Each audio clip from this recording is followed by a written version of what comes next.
Hello friends, ಎಲ್ರಿಗೂ ನಮಸ್ಕಾರ. ಸವಿರುಚಿ ಪ್ರಿಯ ಪ್ರೀತಿ ಚಾನಲ್ಗೆ ಸ್ವಾಗತ. ಇದು ನನ್ನ ಫಸ್ಟ್ ಯೂಟ್ಯೂಬ್ ವಿಡಿಯೋ ಆದ್ದರಿಂದ ಸ್ಟಾರ್ಟ್ ಸ್ವೀಟಿಂದ ಮಾಡೋಣ ಅಂತ ಡಿಸೈಡ್ ಮಾಡಿ ಇವತ್ತು ನಾವು ಕ್ಯಾರೆಟ್ ಶಾವಿಗೆ ಪಾಯಸ ಮಾಡೋದು ಹೇಗೆ ಅಂತ ತಿಳ್ಕೊಳ್ಳೋಣ.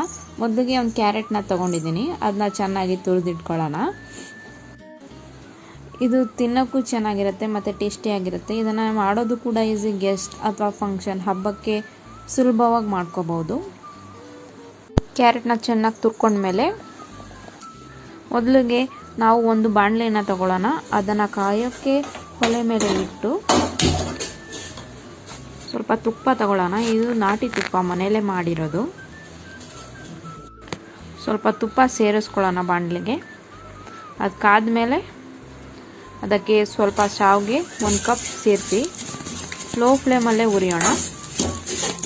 3 ನಿಮಿಷದ ತನಕ ಲೋ ಫ್ಲೇಮಲ್ಲಿ ಹುರಿದ್ಮೇಲೆ ನಾವು ತುರಿದು ಇಟ್ಕೊಂಡಿರೋ 1 ಕಪ್ ಕ್ಯಾರೆಟ್ನ ಸೇರಿಸಿ ಜೊತೆಲೇ ಚೆನ್ನಾಗಿ ಮೀಡಿಯಮ್ ಫ್ಲೇಮಲ್ಲಿ ಹುರಿಯೋಣ.